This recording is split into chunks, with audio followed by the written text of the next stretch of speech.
So tell me what brings you in today.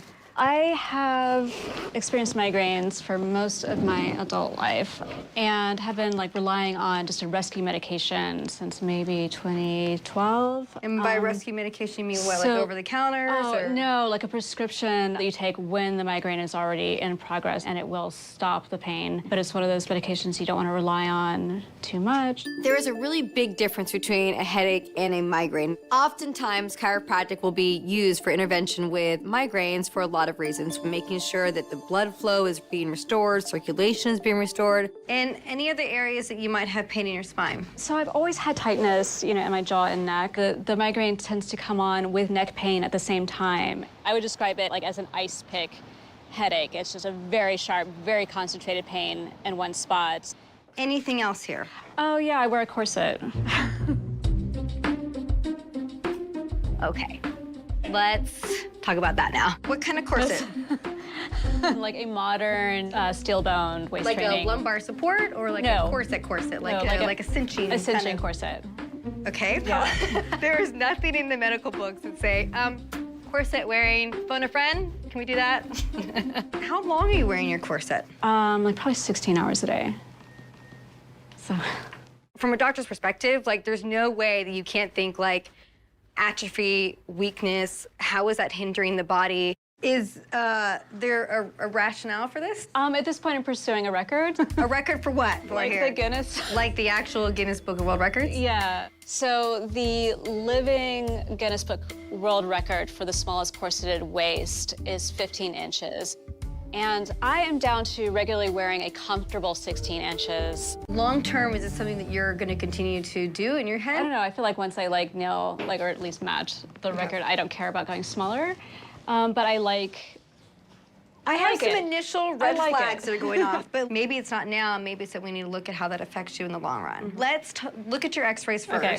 You have a small, slight slant over here on the low back. We're going to look at your neck. You do have some decreased lordosis. When I talk about the kyphosis, or when I talk about that, we're talking about the curvature in the spine. Kyphosis is a name for the curvature of your spine. So you have 3 curvatures: your cervical, your thoracic or upper back, and your lumbar or your lower back. You do have some of it here, but this straightening of the curve right here can also be another reason why we're suffering from migraines. Okay. So we really want to put a lot of focus on the upper neck here. Let's look at the other view. This, for me, reads migraine. It looks asymmetrical. Okay? But you can really clearly see that one side does not look like the other. There's a head tilt going on right here and a little bit of a rotation in your spine. So you can imagine, I'm going to over-exaggerate this, if this is what's happening, that one side's going to be really taut and the other one's not, right? Yeah. So it puts pressure on one side. What does it happen? Blood flow decreases, migraines ensue. So we have a lot of reasons to be looking at the migraine from a chiropractic perspective, but also from your daily habits. So we need to kind of go over. We have some corrections we need to make. Okay. But we can talk about that. Okay. If you wouldn't mind, I'll have you kind of stand up for me here. I'm going to have you, if you're comfortable, do you have anything? I do, yeah. Okay. Just support. Just go ahead and kind of this row. Let's see what we're working with now. Yeah. When Sarah mentions the corset, I was definitely not thinking this. Oh, yeah. Okay. Now that I'm looking at her and see how tiny her waist is, I'm like, oof, where does everything go? Where's the kidney? Where's the liver? Where are the intestines? I mean, this is wild. So this one's a 17-inch one. That's not my tightest. For a waist to be this small, it's really gonna affect how the system works. So I also wanna check out her spine. We might come across some problems. Okay. There's no doubt that you have hypertonicity, or really, I mean, this is like Ow. a mountain of stress. It's so hard, yeah. So, okay, migraines make sense. Take a nice big breath for me. All the way out.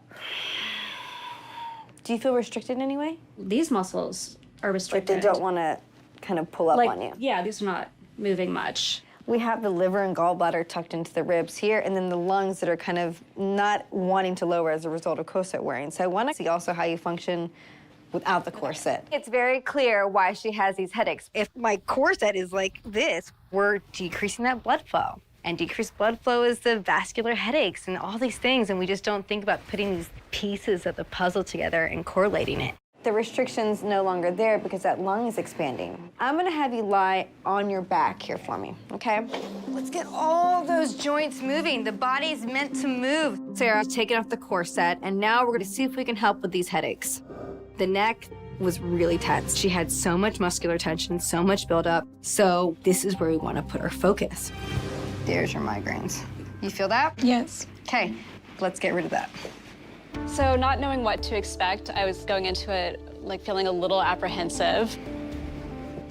Guess what? Another surprising thing? You have a lot of good mobility in your neck.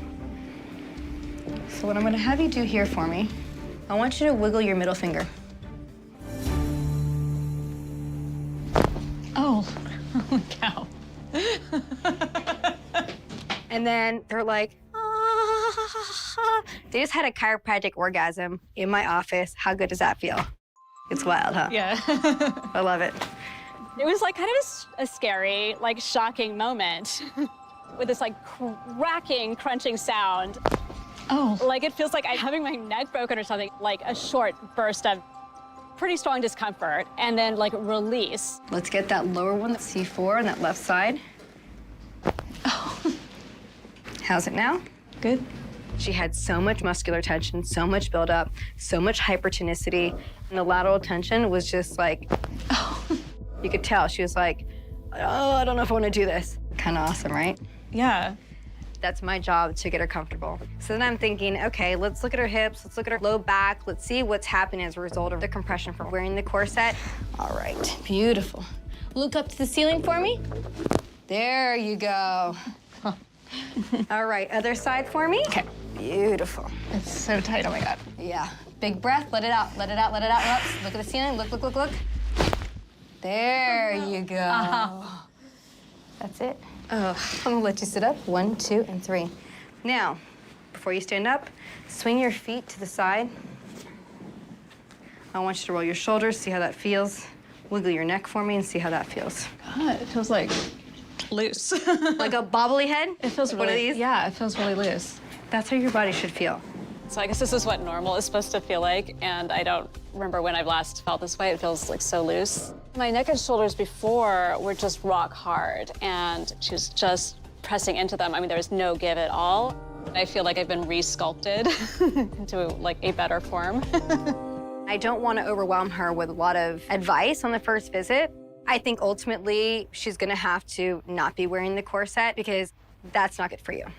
I know this is hard to hear, that if we can't entirely take the corset off, that we give yourself some breaks. Yeah. You don't need to be wearing it 16 hours a day. I feel like I can take a break. I think I do need to take seriously as far as just spending many, many hours a day with those muscles immobilized in the corset. I definitely am a new convert to chiropractic care. I wish I'd done it years ago.